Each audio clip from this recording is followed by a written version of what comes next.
Après un passage remarqué dans la province du Lualaba, le directeur général de l'autorité des régulations de la sous-traitance dans le secteur privé, Miguel Cachal, poursuit sa tournée dans l'espace Grand Katanga. Objectif, renforcer le contrôle de conformité au sein des entreprises donneuses d'ordre en faveur de sous-traitants locaux.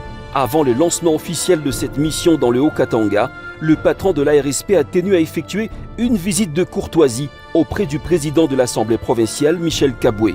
Au cœur des échanges, la présentation des objectifs de cette opération d'envergure et la nécessité d'un accompagnement institutionnel pour en garantir l'efficacité.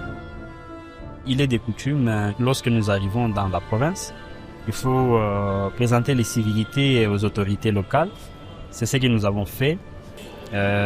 Comme vous le savez, nous avions annoncé il y a quelques jours que nous sommes en train de poursuivre notre mission de contrôle de conformité dans toute la République. Le lendemain, c'est avec le gouverneur ad interim du Haut-Katanga, Martin Kazembe, que les échanges se sont poursuivis. Une importante rencontre qui a permis d'insister sur les retombées concrètes de cette mission de contrôle. Au micro, le directeur général de la RSP s'est voulu clair. Cette opération de conformité ne se limite pas à un simple exercice de routine. Elle constitue un élément déclencheur majeur pour la création d'emplois et l'ouverture d'opportunités de marché au bénéfice des entreprises locales de sous-traitance longtemps marginalisées dans la chaîne de valeur. Nous avons commencé ces contrôles dans la ville-province de Kinshasa. Après, nous sommes allés dans la province du Congo central. Nous sommes allés dans la province du Haut-Ouélé, en Mbujimaï. Et là, nous sommes dans l'espace Grand Katanga, où nous allons effectuer cette mission de contrôle dans toutes les provinces de l'espace Grand Katanga. Et comme vous le savez, il est de coutume de passer, présenter les civilités aux autorités provinciales.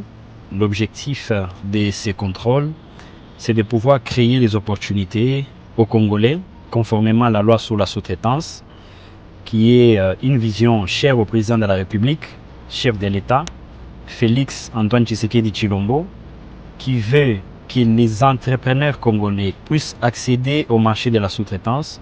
Et pour que les Congolais puissent participer au marché de la sous-traitance, il faudrait créer de l'espace, il faudrait créer des opportunités. Comme vous le savez, le chef de l'État a promis les 6 millions, plus de 6 millions d'emplois. Et ces 6 millions d'emplois, c'est lorsque les entrepreneurs accèdent au marché, c'est lorsqu'il y a des opportunités et c'est lorsqu'il y a la création de richesses pour notre population. Dans une région au cœur de l'activité minière de la République démocratique du Congo, l'enjeu est de taille. Il s'agit pour l'ARSP de faire respecter la législation en vigueur tout en équilibrant les rapports entre grandes entreprises et PME congolaises.